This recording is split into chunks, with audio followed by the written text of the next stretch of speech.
Who's to say your God isn't mad at the United States and wants us destroyed? Well, because he raised us up. Yeah, I mean, we should have never, I mean, Russia, big country, China, big country, major superpowers on the world stage, and yet little old America comes along, only been around 250 years, and somehow becomes a superpower above the others in those 250 years. That's how you know.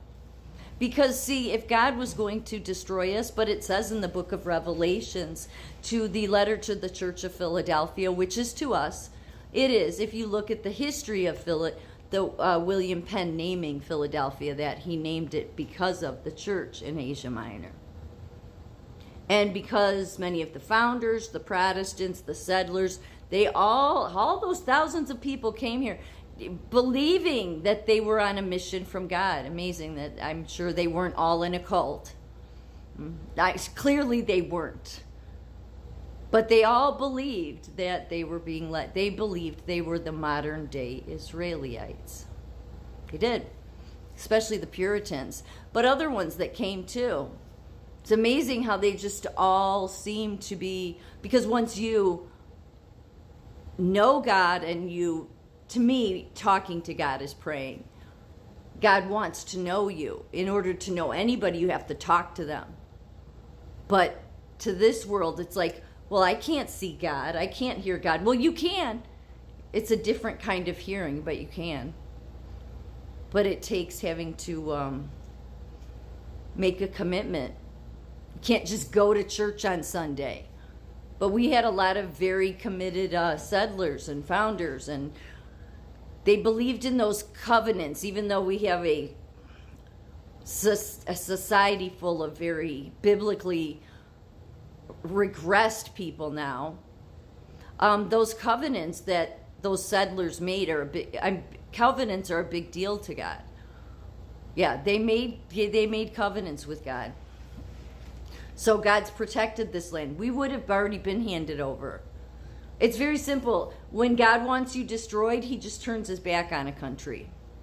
Now, obviously, in that country, there may be Christians, and God will protect them, but their land's been handed over. That's all he has to do is lift protection, and your enemies will destroy you. Now, we've come close to it.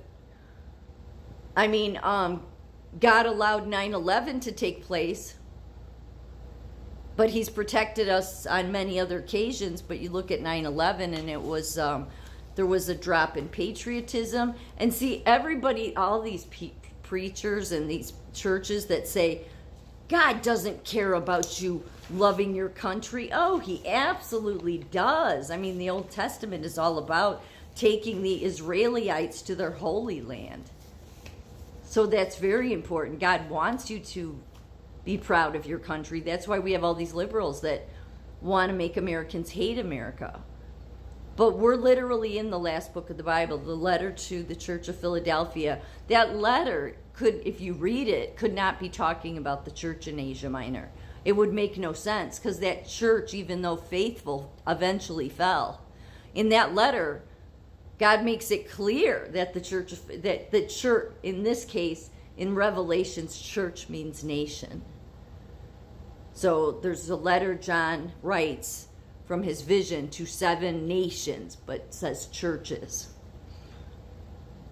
Because, well, God knew that when it would come to, well, not many people. I've never heard anybody, but I'm telling you that it only makes sense. It'll come out that we literally are the church of, America is the Church of Philadelphia. And given that Philadelphia was one of the first cities named, it's huge. It means America will be protected literally by God. It's the only nation that won't, that and the nation of Smyrna. I don't know, the church of Smyrna, but I don't know who Smyrna is in modern day. I just know that Philadelphia means America. Yep, So we won't go through a tribulation like what's written about in the rest of, because literally in the Church of Philadelphia, the nation of Philadelphia is actually the nation that holds the key of David. That's a big deal. So if God was going to destroy us, he would have already. He's let us face some discipline. He's been disciplining for sure.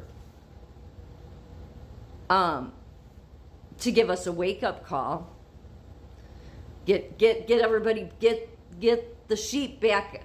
You want to be sheep when it comes to being God's sheep.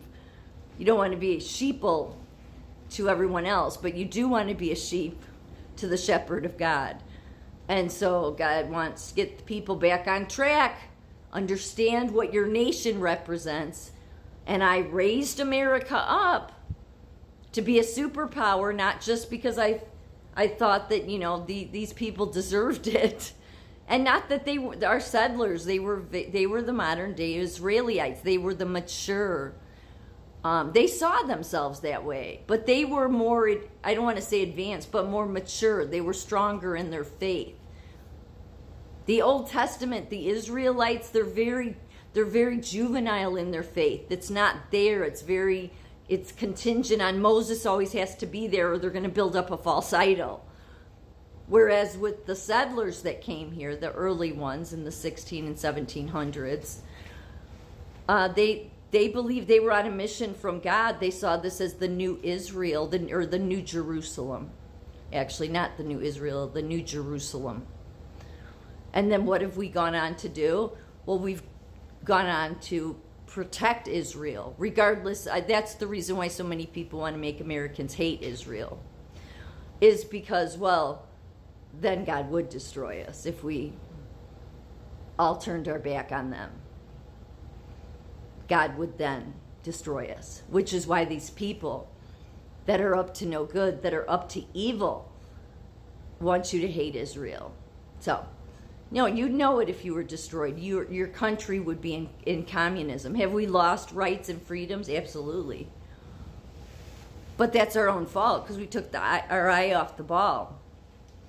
But it's very simple. We should have never been raised up to begin with. We're a baby nation and we're very young.